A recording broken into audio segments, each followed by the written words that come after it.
Queridos hermanos, es un gusto saludarles, poder estar con ustedes. Les comparto la clase de nuevo por motivos de pastoral en estos días a través de estos medios, a través de esta grabación. Espero puedan ustedes descargarla y poder seguir la clase a través de este medio. Vamos a ponernos en manos del Señor. En nombre del Padre, y del Hijo, y del Espíritu Santo. Padre bueno, nos ponemos en tus manos para que tú seas quien nos conduzca, quien nos acompañe en este día, que la luz de tu palabra sea la que nos vaya iluminando, que podamos ir descubriendo tu amor, tu presencia en cada uno de nosotros, que siempre nos dejemos iluminar y guiar por esa luz de tu Espíritu, por la luz de tu palabra. Padre nuestro que estás en el cielo, santificado sea tu nombre. Venga a nosotros tu reino, hágase tu voluntad en la tierra como en el cielo.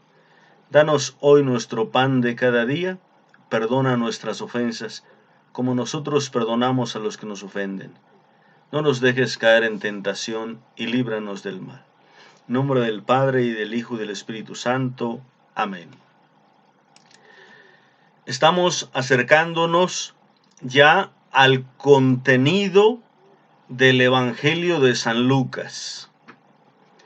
La vez pasada compartimos esa etapa del ministerio de Jesús en Galilea, que tiene una finalidad querigmática: revelarnos quién es Jesús a través de sus obras, a través de sus palabras, donde constantemente se muestra la presencia de los discípulos, la referencia a los discípulos, pero también constantemente esa referencia a la enseñanza de Jesús y a la manera de recibir esa enseñanza.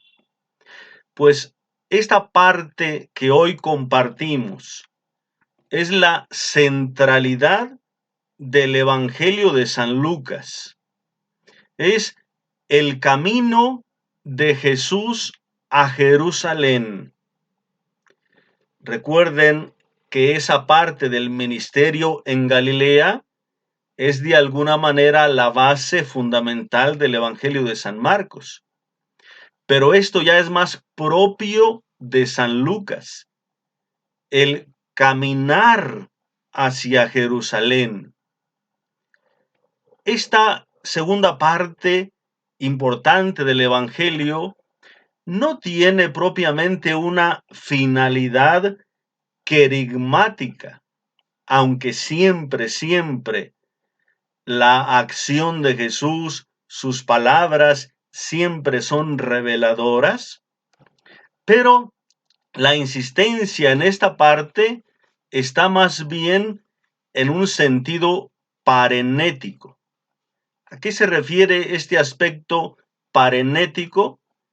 Que tiene más bien la finalidad de enseñarnos las exigencias prácticas del Evangelio, las exigencias en la vida ética, en la vida moral, en el comportamiento de los discípulos, en la vida práctica, en la vida concreta, en las actitudes, cómo debería ser un discípulo. Ya no es tanto quién es Jesús, cómo descubrir a Jesús, cómo saber o descubrir que Él es el Mesías, que Él es el Señor. Esto es en la primera parte. Ahora más bien es cómo seguirlo, cómo hacernos discípulos de Él. ¿Cuáles son las exigencias fundamentales del Evangelio para un seguidor del Señor? Por eso se insiste en este aspecto parenético, en un sentido práctico, en un sentido ético, moral, en el compromiso del discípulo, y tiene por supuesto, un sentido exhortativo. Es decir, es más bien como un sentido homilético para que nos lleve al compromiso y a la práctica. En esta parte se nos presenta pues el camino de Jesús a Jerusalén, que implicó el hecho de Jesús aceptar la voluntad del Padre, el hecho de la donación y de la entrega de la propia vida, el hecho de aceptar las adversidades, las exigencias de su vocación, de su ministerio, con todo lo que implica para llevar a cabo la obra salvífica. Y cómo Jesús emprende ese camino con fuerza, con decisión, para llevar a la obra, a la práctica, a concretizar ese camino salvífico. Pues esta parte nos enseña que así como Jesús decidió firmemente emprender su camino a Jerusalén con todo lo que implica, ese debe ser el caminar del cristiano. Ese debe ser el sentido del discípulo. Es un seguidor, un imitador, un practicante de las obras, de las actitudes de Jesús. Por eso hace referencia más al modo de vida, a la conducta de un discípulo del Señor. Entremos pues esta parte que nosotros vemos el camino a Jerusalén desde el 9:51, Lucas 9:51, hasta el 19:28. Vean ustedes la importancia que le da San Lucas a esta parte. 10 capítulos. Lucas tiene 24. Imagínense, tenemos 4 de introducción. Tenemos 5 capítulos que le dedica San Lucas al ministerio en Galilea. Luego tendremos 5 capítulos que le dedicará al ministerio en Jerusalén, ¿ya? 4 introductorios, 5 en Galilea, 5 en Jerusalén, y en la parte intermedia, en el caminar, 10 capítulos, para que veamos simplemente la importancia que le da Lucas a esta parte. Pues primero comenzamos con una introducción. Ustedes tengan ahí a la mano el Evangelio de San Lucas, que es el que estamos viendo, que es el que nos estamos guiando. Lucas capítulo 9, 51 al 56. Es la presentación del camino, y un camino que implica la presencia del rechazo como una característica que asumirá Jesús en su caminar. Bien, se acercaba el día en que él tenía que salir de este mundo. Pero es una frase propia del Evangelio. Tener que salir de este mundo hace referencia al cumplimiento pleno de su ministerio, cuando ya está terminando su ministerio. Todo está cumplido, etcétera, como escucharemos después en la cruz. Es decir, el día en que él tiene que salir, ya va a regresar al Padre. Entonces ya desde aquí está ese aspecto vislumbrado del testimonio que dará en Jerusalén. Pero cuando ya se acercaban, Jesús se encaminó con decisión a Jerusalén. ¿Ven cómo insiste San Lucas? Se encaminó con decisión a Jerusalén. Algunas traducciones ponen ahí, tomó la determinación firme de ir a Jerusalén. Jesús se determinó ir a Jerusalén, pero es la fuerza de la voluntad, la fuerza de la aceptación, la fuerza de la decisión de emprender su camino. No una voluntad temerosa o no una voluntad, pues ya no hay de otra, ya que si se pudiera, no, sino la firme voluntad de emprender el camino a Jerusalén. Entonces, tenemos aquí en esta pequeña introducción al camino de Jerusalén estos dos aspectos. Se acerca el día en que tiene que salir de este mundo y la determinación de Jesús de emprender su camino a Jerusalén. ¿Dónde encontramos el tema del rechazo? Pues con la presencia de los samaritanos. Él tiene, para dirigirse a Jerusalén, tiene que pasar por Samaria. Y entonces, él quisiera buscar un alojamiento, por lo menos de paso, aprovechar para estar quizá unos días en Samaria. Y los samaritanos, sabiendo que se dirigía a Jerusalén, recordando otra vez cómo pues se sobreponen entre estos samaritanos y judíos los conflictos que tenían entre ellos, pero eso pues impide que reciban a Jesús. No lo quieren recibir. Viene una actitud incorrecta de parte de los discípulos Santiago y Juan, que quieren hacer bajar fuego del cielo, y Jesús que los reprende, y que de ahí se van a otro lugar. Esto está también siempre presente en la misión. Cuando a ustedes no los reciban en un lugar, váyanse a otro. Si en un pueblo no los reciben, váyanse a otro. Pero ya, aquí en esta presentación del camino, se hace notable el tema del rechazo. No lo recibieron. ¿Qué actitud debe tomar el discípulo ante esto? Una actitud de venganza, una actitud de querer destruir a las personas que no aceptan. No, Jesús dice, no se metan en conflictos.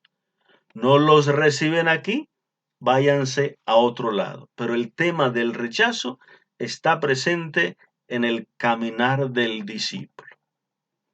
Entramos después de esta introducción, a la primera etapa formativa.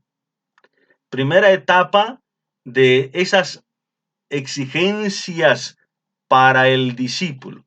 O sea, el camino de los discípulos y de los misioneros es un camino trazado, siempre marcado por las exigencias. Desde el 9:57 hasta el 10:37. El camino de las exigencias, el camino de la misericordia o amor al prójimo. ¿Dónde están presentes las exigencias? En el pasaje de 9:57 al 62. Después de que Lucas ha introducido el caminar, ahora nos presenta las exigencias.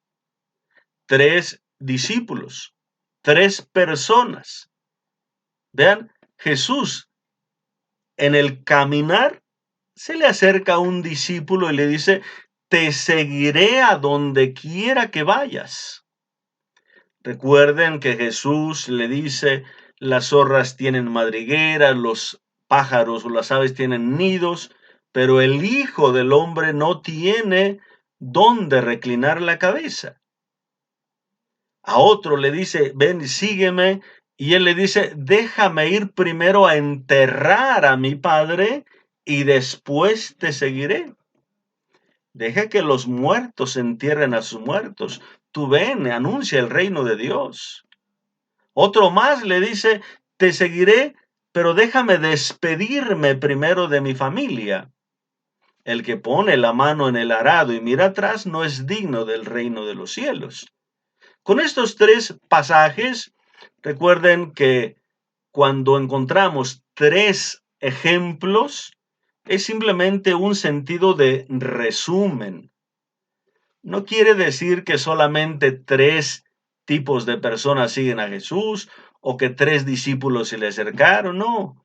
Como están las tres tentaciones también, es un resumen de los aspectos más generales en los que puede haber tentación.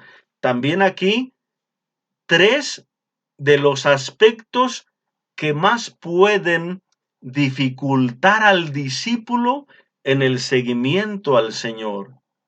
¿Cuáles son esos aspectos? Primero, la seguridad material, la comodidad, la tranquilidad. La misión implica esfuerzo, escasez, precariedad. Es decir, no necesariamente o no siempre se puede tener un lugar donde descansar. No siempre va a haber una habitación para pasar la noche. No siempre va a haber una familia que te reciba o una persona que te acoja, que tenga las comodidades necesarias. La misión implica ese riesgo de la precariedad, de la necesidad. Entonces, no hay un lugar seguro. Tienes que aventurarte. Entonces, es parte de esas exigencias.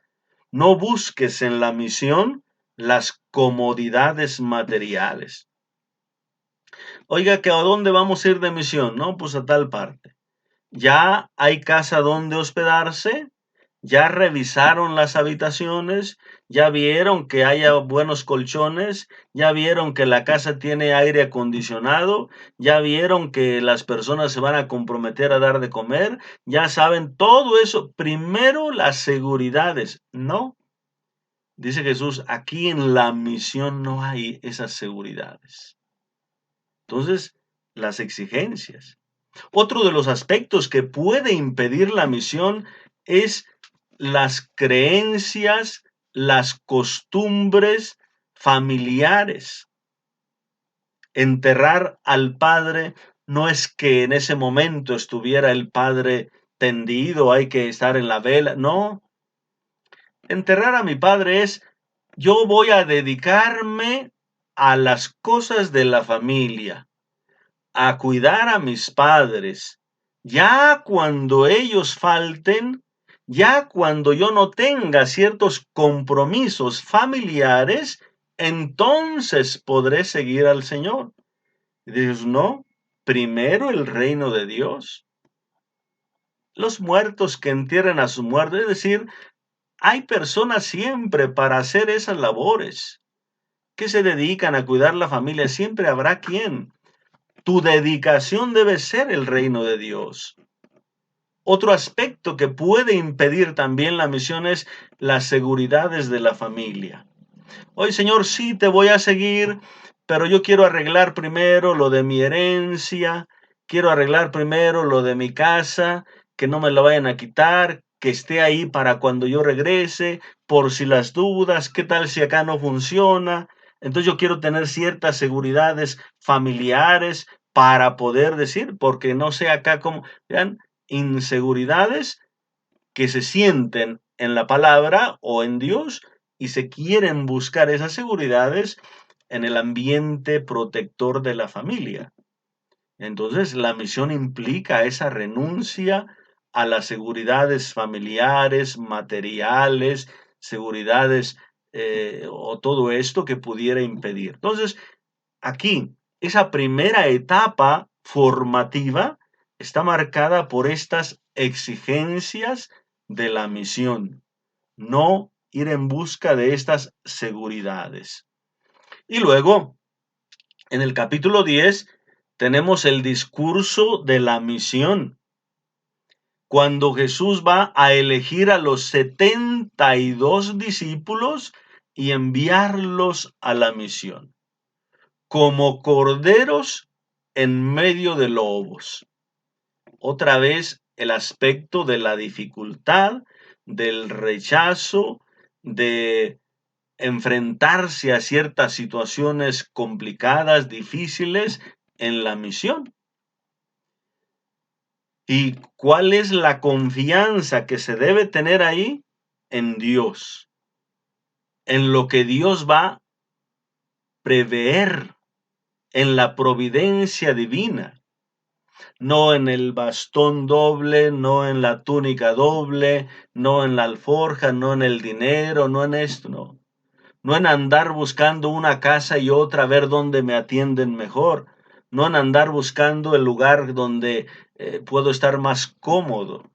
No, la misión es ir a anunciar la paz, a hacer presente el reino de Dios, ayudar a las personas, a orar por ellos, a orar por sus enfermos, a llevar la conversión, a llevar la palabra, a anunciar el reino de Dios, a llevar la liberación de las enfermedades, del demonio, de todas las influencias del mal.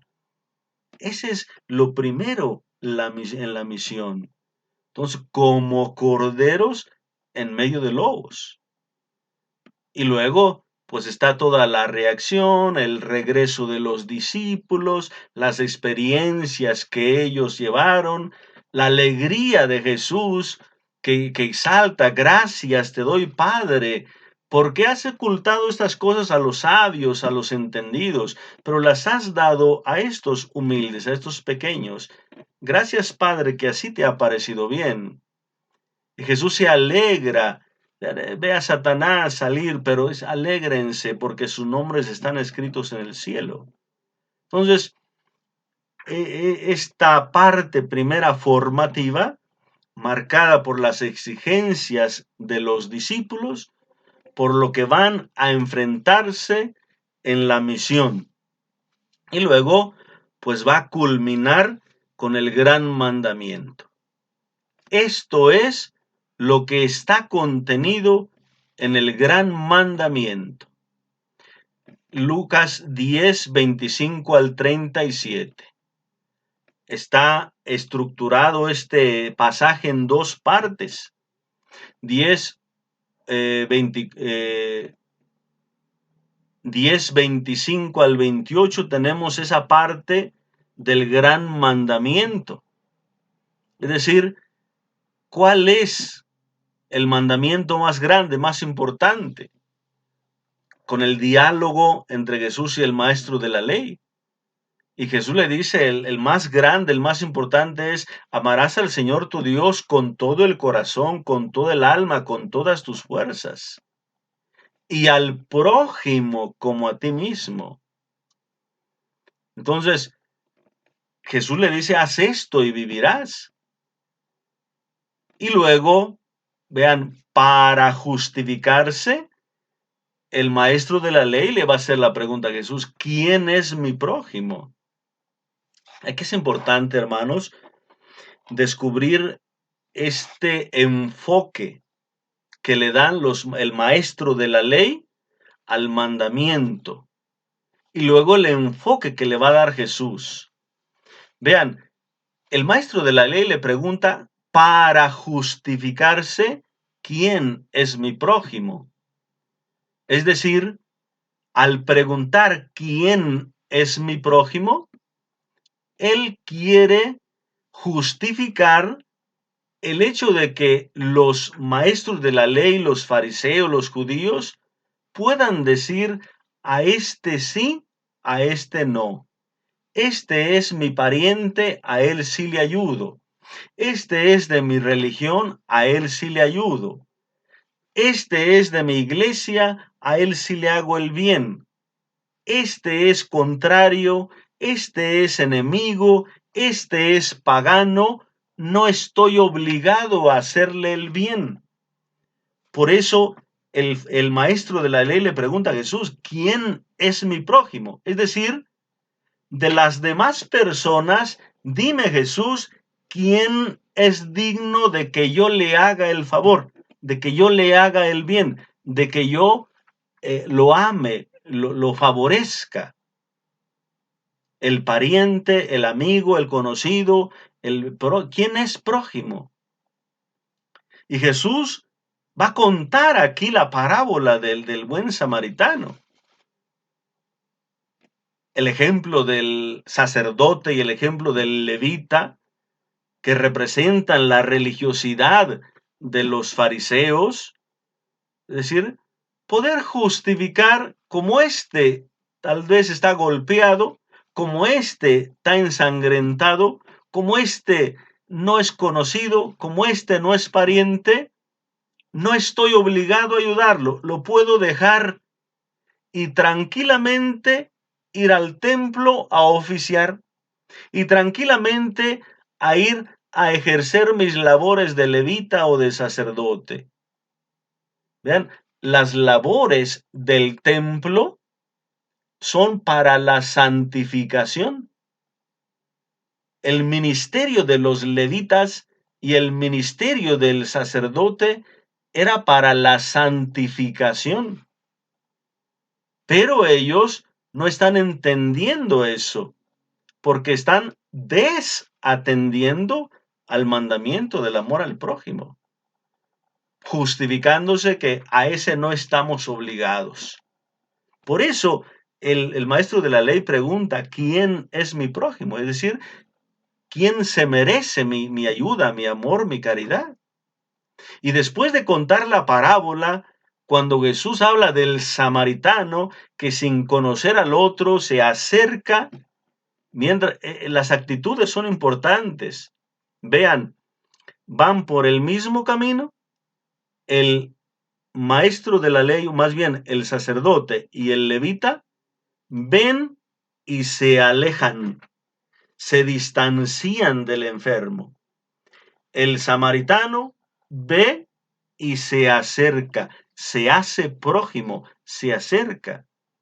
Por eso la pregunta final de Jesús al maestro de la ley es, ¿quién de estos tres se comportó como prójimo?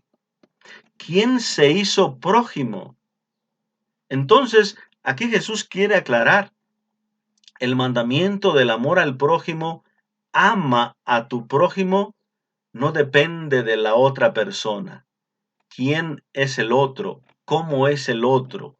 ¿Merece que lo ame o no merece? ¿Es mi pariente o no es mi pariente? ¿Me trata bien o no me trata bien? ¿Si merece o no? Eso no es no tienes que ver a la otra persona. El amor al prójimo se desprende de quién eres tú, como el Padre que ama a todos y el Padre que hace llover para todos y hace salir el sol para todos, el Padre que ama a todos, y si tú eres hijo del Padre, tú amas por ser hijo de Dios, sin ver al otro. Entonces, no se trata de distanciarte y de juzgar ese sí, ese no, ese merece, ese no. Se trata de tú hacerte prójimo de toda la persona que necesite, de toda persona que pase por una circunstancia difícil. En eso consiste el amor al prójimo. Entonces, aquí está una de las enseñanzas más importantes de la exigencia de la vida cristiana. El amor a Dios con todo el corazón, con todo el alma, con todas las fuerzas, implica el amor incondicional al prójimo.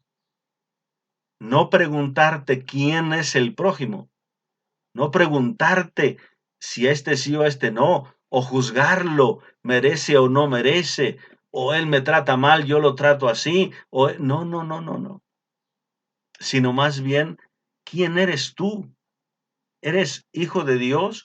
Entonces ama, entonces hazte prójimo de todo aquel necesitado.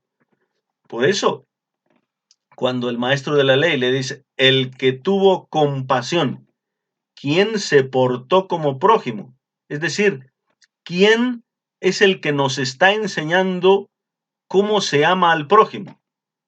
Y el maestro de la ley va a decir, el que tuvo compasión. Por eso, ve y haz tú lo mismo. Ese es el gran mandamiento, el amor a Dios y el amor al prójimo. Entonces, implicados en estas exigencias fundamentales de todo el misionero. La segunda etapa formativa para el cristiano está haciendo énfasis en las actitudes fundamentales del cristiano. Cómo recibir la palabra, cómo aprender, qué actitudes personales tienes como discípulo. Desde el capítulo 10, 38 hasta el 13, 21. Ese camino de las actitudes. Vuelve a iniciarte esta sección narrativa con la mención del camino. Jesús yendo de camino, o ellos yendo de camino, entran a una aldea donde lo recibe una mujer.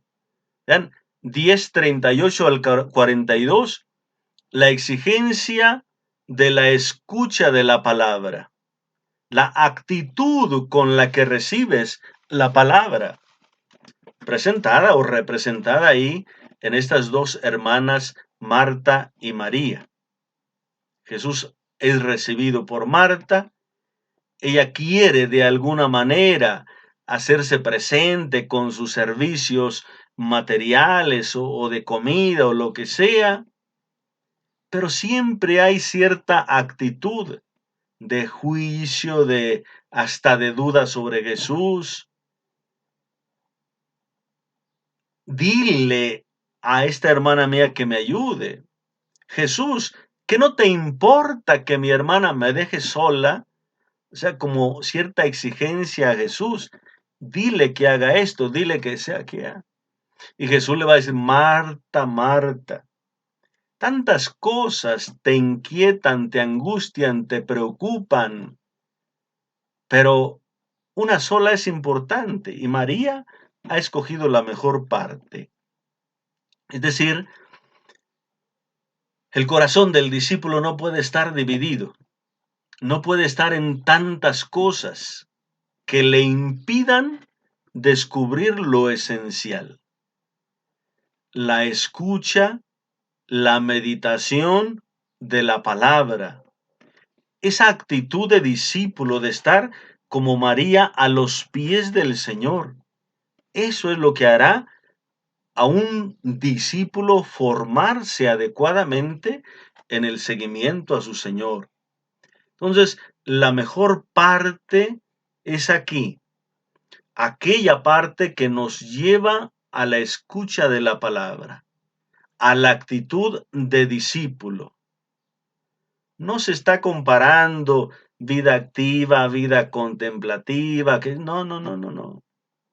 La mejor parte es el discipulado. Es que no tengas un corazón dividido con tantas cosas que te confunden, que te enredan, que te inquietan, que te quitan la paz, sino saber descubrir lo esencial que es estar junto al Señor, dejarte guiar de ser discípulo por Él. Entonces, una exigencia importante que ya se nos va destacando aquí en esta segunda etapa. La exigencia de la palabra y con qué actitud voy a recibir como discípulo esa palabra. Una segunda exigencia es la oración. En el capítulo 10, ya en el capítulo 11, del 1 al 4, pues tenemos ahí la oración del Padre. Cuando ustedes oren, digan, Padre, santificado sea tu nombre. La oración del Padre Nuestro, Lucas 11, del 1 al 4, la pueden también comparar con Mateo 6, 9 en adelante. Ahí tenemos nosotros esa oración de Jesús del Padre Nuestro, más desarrollada en San Mateo. Pero es otra exigencia del discípulo, la oración, Padre nuestro. Y luego unas características que debe tener esa oración, que es la constancia. Pidan y se les dará. Busquen y encontrarán. Toquen y se les abrirá.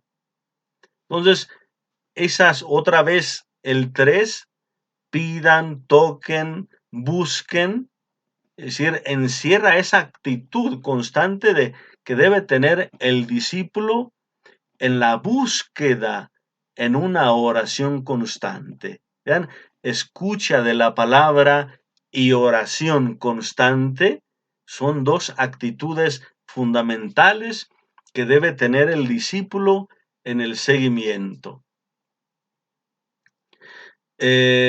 Los signos, aquí hay una mención de los signos, probablemente podría haber quedado más bien en la primera parte del ministerio en Galilea, pero tenemos aquí una mención de los signos en 11, 14 al 26.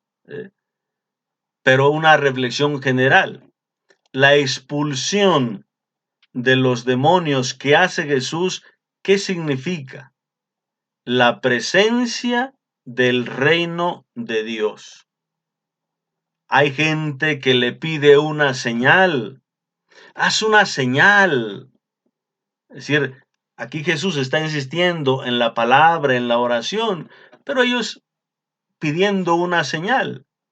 Y aquí Jesús habla de los signos.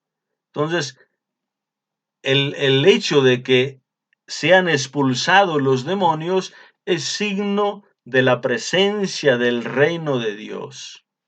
Vuelve otra vez a la escucha de la palabra, con aquella referencia en Lucas 11, 27 al 28. La gente que le escucha a Jesús, una mujer se emociona. Dichosa la mujer que te llevó en su seno y cuyos pechos te amamantaron. Dichosa la mujer. Y aquí Jesús va a decir más bien, dichosos los que escuchan la palabra de Dios y la cumplen. Vean, la dicha de poner por obra la palabra. Lucas 11, 27 al 28. Decía que esta parte de esta segunda etapa formativa, pues está enfatizada en la palabra, en la escucha, en la acogida de esa palabra. Entonces, una dicha para aquel que oye y que pone en práctica. Y viene aquí encerrado como sándwich esta escucha de la palabra en medio del juicio que le hacen a Jesús. Hemos acabado de mencionar en 11, 14 al 26 la referencia a los signos que le piden. Y luego ya en medio la referencia a la escucha de la palabra y la dicha, y luego el juicio. Esa generación será juzgada. ¿Por qué? Porque la gente de Nínive, por la predicación del profeta, se convirtió. Y aquí hay alguien que es más grande que Jonás, alguien que es más que Jonás. La generación actual será juzgada por la reina de Saba y su gente. ¿Por qué? Porque ella vino desde lejos a escuchar la sabiduría de Salomón. Y aquí hay alguien más que Salomón, más grande que Salomón.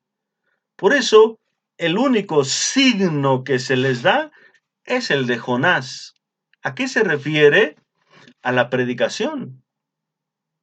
Cuando ustedes comparan el pasaje de la exigencia de los signos en Lucas y en San Mateo, hay una perspectiva diferente. Hoy podríamos decir, el contexto es diferente en San Mateo y en San Lucas, o la perspectiva teológica es diferente en San Mateo y San Lucas. Cuando en San Mateo le piden una señal, Jesús dice, no se les dará otra señal que la de Jonás. Pero dice Jesús, como Jonás estuvo 3 días en el vientre de la ballena, así estará el Hijo del Hombre 3 días en el seno de la tierra. O sea, la señal de Jonás en San Mateo hace referencia a la resurrección como el signo más grande de Cristo. Pero en San Lucas, como se está insistiendo en la palabra y en el modo de recibir y escuchar y cumplir esa palabra, entonces el signo de Jonás se convierte en la obediencia a la palabra. Como los ninivitas se convirtieron con la palabra de Jonás, y aquí esta generación no se convierte a pesar de que Jesús sea el maestro y que es más grande, más importante que Jonás. ¿Bien? La exigencia. Entonces, signos que le piden a Jesús, la referencia a la dicha de cumplir la palabra y luego el juicio. Aquí hay alguien más que Jonás y más que Salomón, pero enfatizándose siempre la dicha del cumplimiento. Y luego, la palabra es luz. La palabra no se puede ocultar. Lucas 11, 33 al 36. Nadie enciende una vela para ponerla debajo de una olla, es decir, nadie enciende una luz para esconderla. La palabra es como esa luz que debe ser encendida para que la vean todos. Entonces la palabra no se puede ocultar. A la palabra la desobedeces, la desoyes, es como ocultarla. La palabra la cumples, la entiendes, la pones en práctica, es como ponerla en un candelero, es como elevarla para que sea vista. Luego viene el tema de la religiosidad superflua. Ay de ustedes, maestros de la ley, fariseos, etc. Lucas 11, 37 al 54. Los ayes son también la diferencia o lo opuesto a las bienaventuranzas.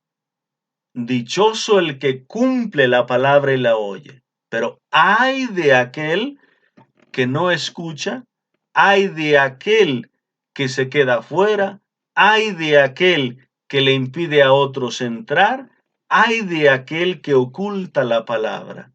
Entonces, siempre en relación a la respuesta a esa palabra.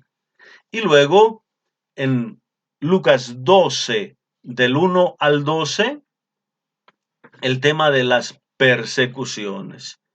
No teman a quienes, no teman a los que pueden matar el cuerpo, no teman al que les rechaza, no teman a la persecución, no teman. Es decir, la confianza en Dios. Tenemos posteriormente el tema de la codicia. En Lucas 12 del 13 al 21, aquel hombre que le dice a Jesús, oye, dile a mi hermano que reparta los bienes conmigo. Y Jesús les cuenta aquella parábola de decir, para enseñarles a no codiciar, sino más bien al compartir. La confianza. Lucas 12, 22 al 34. No anden angustiados por qué vamos a comer, qué vamos a beber, qué vamos a vestir. Los que no conocen a Dios se preocupan por todas esas cosas. Acuérdense, esto es una parte de la fuente Q que comparten Lucas y Mateo, esas enseñanzas de la confianza como parte también de las enseñanzas de Jesús. La confianza en Dios. Donde está tu corazón, ahí está tu tesoro. Tu ojo es tu lámpara. Es decir, Todas esas enseñanzas de no poner la confianza nuevamente en los bienes o de no angustiarse en los bienes. Aquí está otra vez el tema que ya hemos escuchado en el pasaje con el que inició esta parte de Marta y María. Muchas cosas te inquietan y te preocupan. Entonces aquí otra vez la parte importante. No se angustien, no se inquieten por comida, por bebida, por vestido, por todo eso. El Padre ya sabe lo que ustedes necesitan. Busquen lo esencial, busquen el reino de Dios, no es la confianza. El tema de la vigilancia, estén preparados. 12:35 al 48. Y con aquellas parábolas de aquel hombre que se va, que deja encargados a sus servidores. Entonces, estén vigilando, estén preparados. De nuevo, la palabra de fuego. Lucas 12:49 al 53. No piensen ustedes que he venido a traer paz a la tierra. He venido a traer la guerra, la división. He venido a traer un fuego y cuánto desearía que ya estuviera ardiendo. He venido a recibir un bautismo y cómo me angustio mientras llega. Hay que entender bien, queridos hermanos, esta palabra. Cuando dice Jesús, no crean que he venido a traer la paz, sino la guerra. No hay que entenderlo así literalmente, porque habría una contradicción en el mensaje de Jesús. Las palabras que nosotros repetimos en la Santa Misa, tomadas del capítulo 20 de San Juan, mi paz les dejo, mi paz les doy, o la paz esté con ustedes. O sea, Jesús ha venido a darnos paz, a darnos tranquilidad, a darnos esa confianza. Pero cuando aquí dice, no crean que he venido a traer la paz, no se refiere a esa paz como fruto del Espíritu, de la presencia de Dios en nosotros. No, no he venido a traer paz, significa pasividad. No he venido a dejar las cosas como están, pasivas, sin moverse. He venido a traer un fuego, es decir, la palabra es activa, la palabra es viva, la palabra es eficaz. He venido a remover. Cuando hay una pila, un estanque, un lo que sea, estancado, un agua estancada, pues toda la tierra, todo lo sucio se va de alguna manera poniendo hasta el fondo. Pero parece el agua como limpia, pero si le revuelven un poquito se daña todo, se ve la suciedad. Entonces, Jesús no ha venido para que las cosas se queden así aparentemente bien, sino a revolver todo. Es el fuego de la palabra. O sea, la guerra es que se muevan las cosas. La división, ¿en qué consiste? No es que Él quiera que estén divididos, sino que cuando la palabra llega a una familia, pues alguien aceptará esa palabra y otro no la aceptará. Entonces aquí vendrá un distanciamiento, provocado, no querido por Jesús, sino provocado por la aceptación de uno y el rechazo de otro. Entonces, necesariamente esa palabra, cuando empieza a actuar, pues va marcando estos distanciamientos. Pero lo que quiere decir Jesús es, la palabra que yo he traído es viva, es eficaz y cuánto desearía que ya estuviera actuando. No confundamos, que dice Jesús no he venido a traer paz, he venido a traer guerra. Hay muchas personas que confunden esto y dicen, hay que hacer divisiones. No, no, no. Entonces, que esa palabra esté viva, esté actuando. Los signos de los tiempos. Jesús invita al discernimiento. 14:54 al 59. ¿Cómo es que ustedes saben discernir los elementos de la naturaleza, que el clima, que no sé qué, y no saben discernir los signos de los tiempos. Es otra vez la exigencia, el tiempo apremia. Ya es el tiempo de actuar, de dejarse guiar por esa palabra. Y luego el sentido de advertencia. Capítulo 13, del 1 al 5. Oye Jesús, mira que allá en el templo se murieron unos cuando estaban ahí Herodes, que los mandó matar, y la sangre se juntó con la de los sacrificios. Y dice Jesús, no crean ustedes que ellos murieron por ser pecadores, o aquellos que fueron aplastados por la torre de Siloé eran más pecadores que los demás. No, pero ustedes se les da esto como una advertencia. Si ustedes no se convierten, entonces morirán igual que ellos, morirán como ellos. Entonces hay un sentido de advertencia y luego un sentido de paciencia con la parábola de la higuera. Lucas 13 del 6 al 9.